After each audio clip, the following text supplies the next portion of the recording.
Hello, and welcome to episode number 121 of the Lines Podcast. My name is Matt Brown, and I would say joined each and every week by Brett Colson or Brad Allen. And we were going to talk down everything here, but things have come up, and you are getting a solo pod from me, guys. We are on Apple Podcasts, Spotify, Stitcher, Google Podcasts, wherever you hear these podcasts in your ears. Please go in, subscribe, rate, and review. We really do appreciate it. If you want to follow the main accounts on Twitter at The Lines US, at PlayPicksUS, you can follow me at Matt Brown M2. I'll give you a quick update on what's going on in the NBA and the NHL, and then we're going to talk some US Open golf. We are also going to talk Thursday night football. Do not worry, Brad and Brett will be back on Friday for our big main pod where we go down everything we're looking for in the week of the NFL. Good start for me. Good start for Brett. Brad has a little bit of work to do over in the Circa Millions, and we'll discuss those plays and everything that we have going over there as well. But let's start things off here in the NBA. If you have been hiding under a rock and not watching Bubble NBA, I feel sorry for you. The Bubble NBA has been amazing. I am on record as saying fans can come back next year to regular season games. They are not allowed in the playoffs. Give me Bubble basketball forever in the playoffs. I mean, this has been phenomenal. The level of play here has been so incredibly good. The storylines have been so incredibly good. Everything was absolutely amazing. I love it, and I hope that it is here to stay. It will not be. I'm just saying, I'm advocating for it to be here to stay. So the Clippers blow a 3-1 series lead. The Denver Nuggets advance in 7 games. We are talking something here that you just never, ever see, teams coming back from 3-1. And whenever we look at how this all broke down, it was a multiple time occasion for this Los Angeles Clippers team to go in and lose big leads. And they lost double-digit leads in every single game that they lost. And if you look back to the elimination game 7, yet again, they are sitting with an 11-point lead with 2:43 left in the first half. They're up 54-43. Everything seems to be going kind of their way. And then they do what they've done the entire series, and there's this gigantic lull, and Jamal Murray takes over, scores a quick 9 points to close out the half. And so instead of a double-digit deficit, the Nuggets go into halftime with a 2-point deficit instead, and the rest, as they say, is history. Completely changed the dynamic of the game. And with that, we have the Denver Nuggets moving on to face the Los Angeles Lakers in the Western Conference Finals. Now, if you wanted to play that series, it is going to cost you a little bit of money, as you would imagine. The Lakers over at DraftKings minus 625 to win the series. If you want the Denver Nuggets, plus 450 for them to win the series against the LA Lakers. Now, if you do kind of look at how this is all going to break down, I mean, Anthony Davis should be able to defend Nikola Jokic much, much better than anybody that they had on the Clippers side of the ball. I mean, Montrezl Harrell struggled mightily against Joker down low. They had to switch to Zubats down there, who, again, he's just not very big. He's not very much of a factor on the offensive or defensive side of the ball, but he was their best option against Joker, and it just didn't work out. And excellent play from Jamal Murray when they needed it most, and they move on. But again, huge series dogs, plus 450, Lakers minus 625. The Heat win game 1 in this over the Boston Celtics in the Eastern Conference Final. It was another great game. That game went to overtime, and the Heat do pull it out. As we sit right now, the series price, Heat minus 162, Celtics plus 132, with the Heat holding a 1-0 lead in that one. Now, we do have game 2 in that series that is coming up tomorrow. This is getting recorded on Wednesday morning. So this will be getting recorded. I mean, this game will be going off on Thursday. With that, the Celtics 2.5 point favorites as they enter that one, 208.5 on the total. Friday begins that Nuggets and Lakers series where the Lakers are going to go in as 6.5 point favorites in that game one, total of 212. I will be staying away from both of these games. The Heat really had to battle to get that game with the Celtics. 2.5 seems fair, and 6.5 on the Lakers Nuggets seems pretty fair as well. Maybe something a little closer to time. Again, if you want to follow me on Twitter at MattBrownM2, if I have any late thoughts on that one. On the NHL side of things, the Stars knock out the Knights. The Golden Knights go home. It was just never it did not look like they were willing to, not that they were willing to be there. That's unfair to say. It definitely looked like they were not ready to actually contend in that series. The Knights never really looked like they were going to be able to knock off the Stars. And of course, that is just not what happened. So Stars move on. Lightning and the Islanders, that game is on Thursday as well. That game has now gone to game 6. The Islanders win in overtime in game 5 to stay alive. Lightning do leave the series 3-2.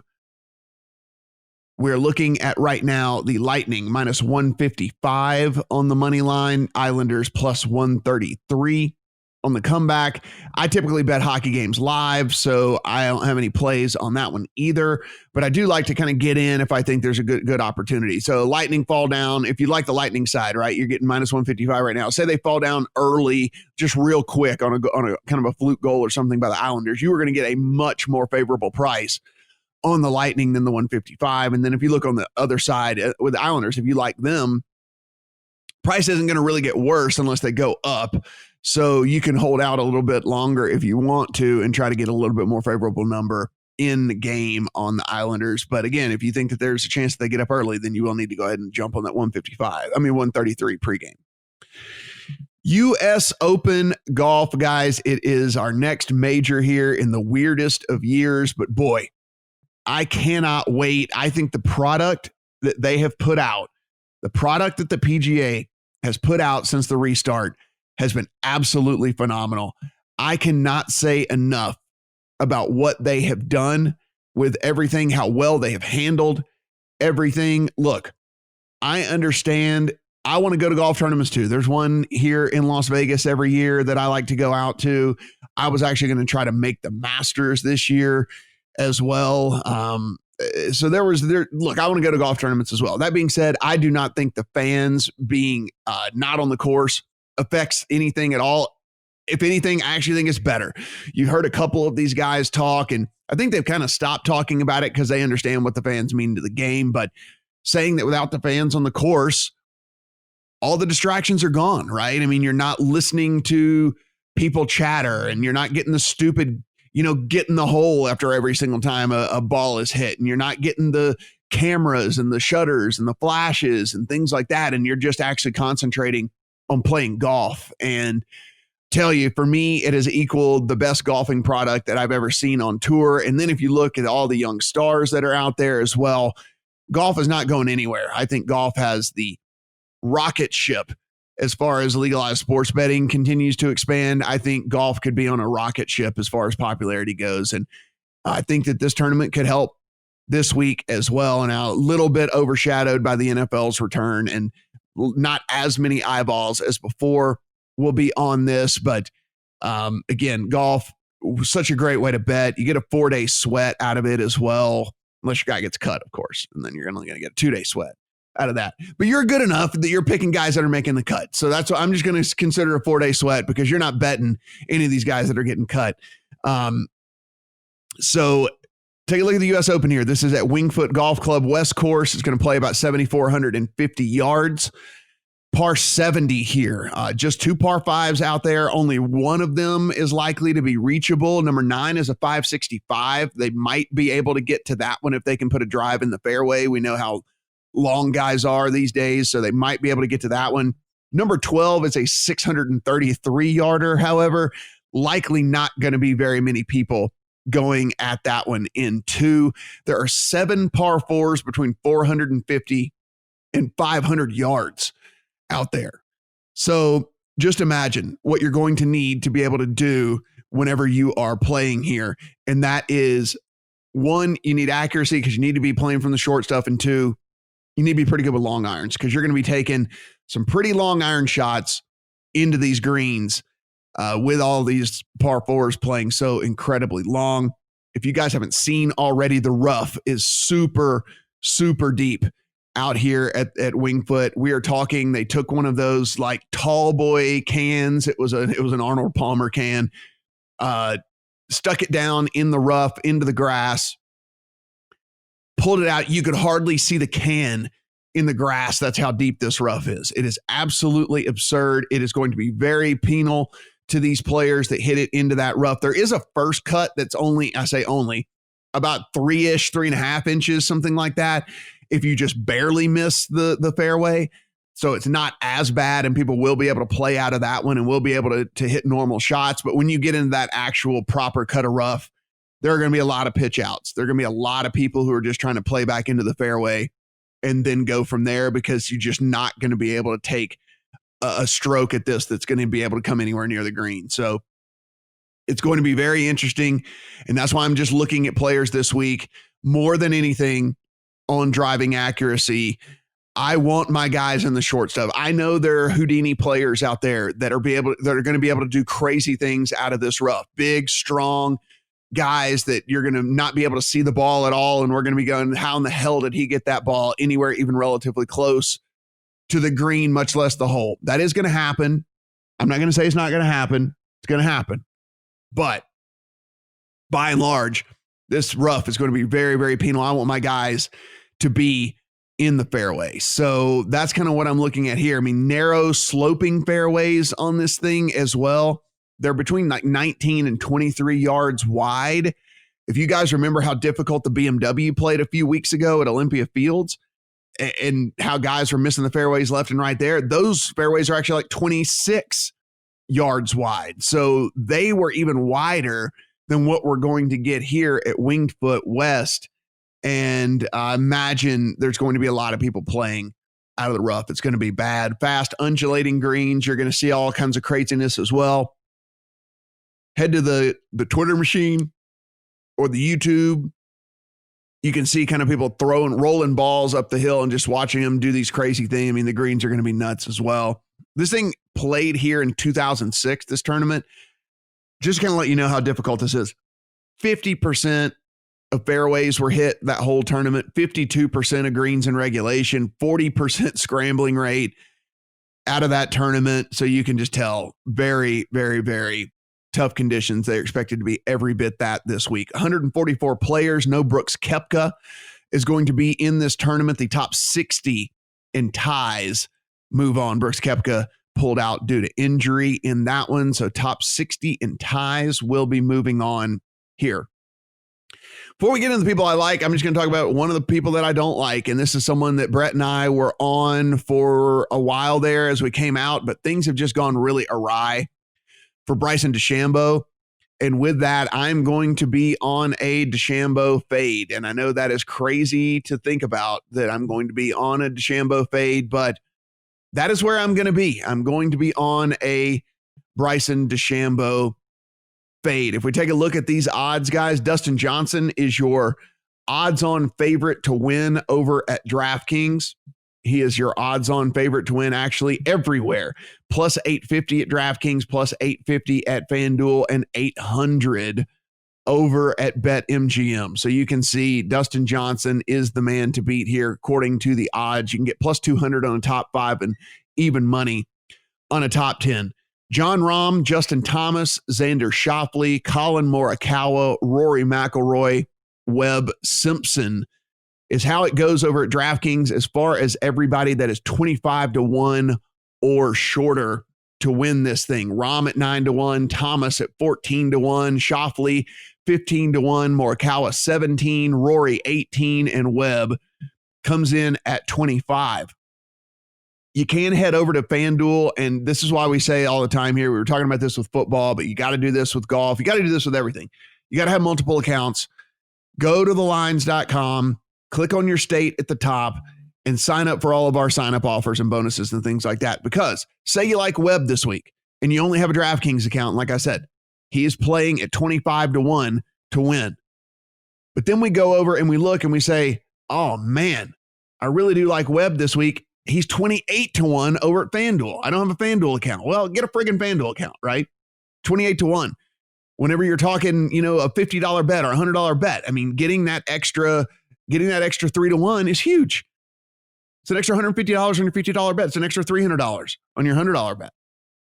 But the main takeaway here is if you are going to be betting these futures, be sure and shop around because these numbers do vary from book to book and certainly are ways that you're going to want to maximize your profit here. So be sure and do that whenever you're looking around for your futures bets. But for me, big fade on Bryson DeChambeau. I'm going to be off of him this week. I'm going to actually be betting against him at every opportunity, I think, for head-to-heads.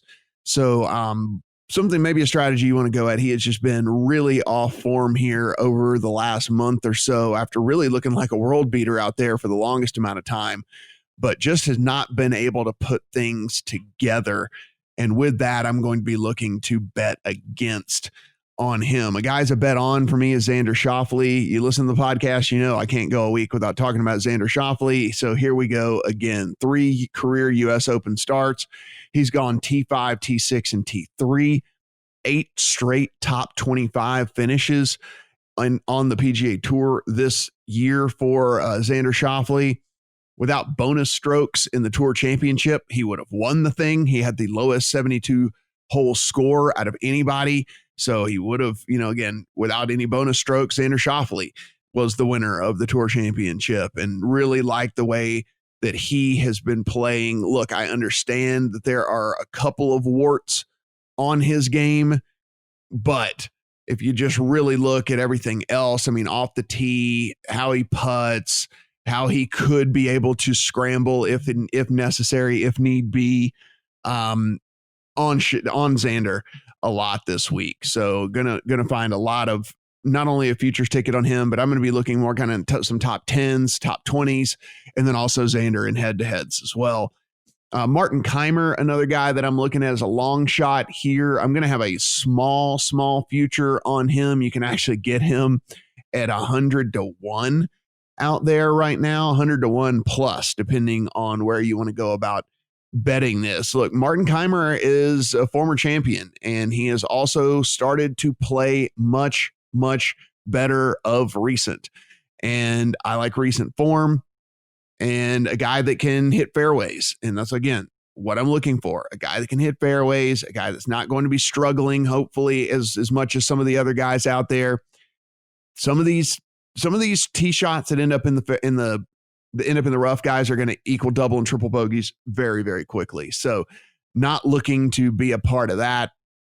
So Martin Keimer, another guy I'm looking at. Tommy Fleetwood looks like he started to figure things out a little bit, guys. He went back overseas, was able to really start to get his game together. And there were a couple of things that I was disliking a lot about what I was seeing from Tommy Fleetwood when he first came back over here. But instead, man, he has teed a green over there and overseas this past week was really great. And I think that I love Tommy Fleetwood as a golfer. He was on everyone's hot list there for a while. And then after COVID, after the COVID break, things kind of fell apart. I think he's putting his game back together here. Not necessarily an outright on him. I think more of a top 20, maybe even a top 10 bet on Tommy Fleetwood. You're still getting plus 350 odds on a top 10 bet for Fleetwood.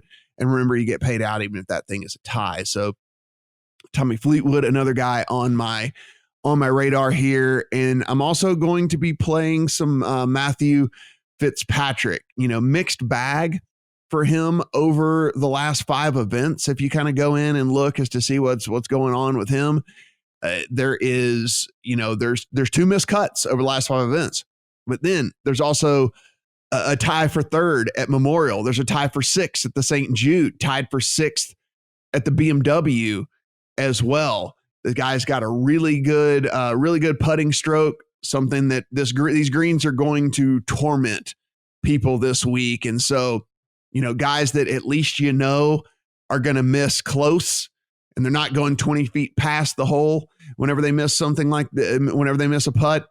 So I'm going to be looking at Matthew Fitzpatrick pretty hard. 10th in the field in fairways gained. So another stat that I really do like here.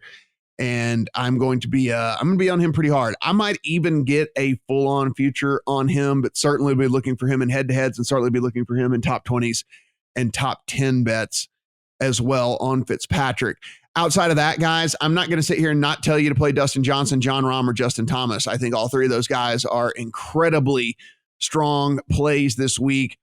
You look at what Rahm has done to difficult courses so far this year, and he has just been an absolute world beater. He has been incredible when it comes to these hard courses. And it's, big, strong dude that if anyone can handle what's going to happen with these roughs, in the rough, should he end up there, it would be a guy like John Rahm. And so I'm going to be on him as well. Would never fault you for playing Dustin Johnson, would never fault you for playing Justin Thomas. I'm probably going to look to play Justin Thomas more in head-to-heads in some and depending on the matchups, because Justin Thomas just is just a dog. He's a guy that's going to go out there and battle each and every single week. And if I find him in some advantageous head-to-head matchups, that's where I'm going to be looking to play him here. But it is going to be, remember guys, the odds update after every single round. So be sure and go in, take a look, see if there's anything that you think is a little bit advantageous for you and get in on some bets on that. On the NFL side of things, we got Thursday Night Football, Bengals and the Browns. Real quick, just some NFL news that you're going to want to monitor as we continue on. Michael Thomas likely to miss Monday Night Football for the Saints. James Conner rolled his ankle, so you'll want to watch that for the Steelers. Cortland Sutton missed for the Broncos. On the Cowboys side of things, Leighton Vander Esch and Blake Jarwin got moved to injured reserve. Over on the Jet side, a couple of players at IR for them as well. Le'Veon Bell, Denzel Mims to IR, David Njoku IR for the Browns, Marlon Mack IR for the Colts. And then the 49ers receiving situation is something we're going to need to monitor. There's just all kinds of problems over there. Deebo Samuel has been moved to IR. Brandon Ayuk dealing with a massive injury. Then there was a hit on George Kittle's knee as well, where he was never the same after the first half there. So just something to pay attention to there as well. As we move into Thursday Night Football, the Bengals are going to take on the Browns on the road here. We are looking at a 6-point spread at DraftKings. It's actually sitting at 5.5 over at FanDuel. If you want to play it, it's sitting at 6 over at BetMGM in favor of the home team Browns. Of course, the Browns got boat raced by the Ravens in week 1. The Bengals lost a heartbreaker to the Chargers, where Joe Burrow had kind of done a really good 2-minute drill, come down, looked like he hit A.J. Green in the end zone for the game winner. Instead, A.J. Green gets called for an offensive pass interference. And with that, that's where we stood on that one. Jarvis Landry did pop up on the injury report for the Browns, so something you're going to want to monitor as we head into that one a little bit.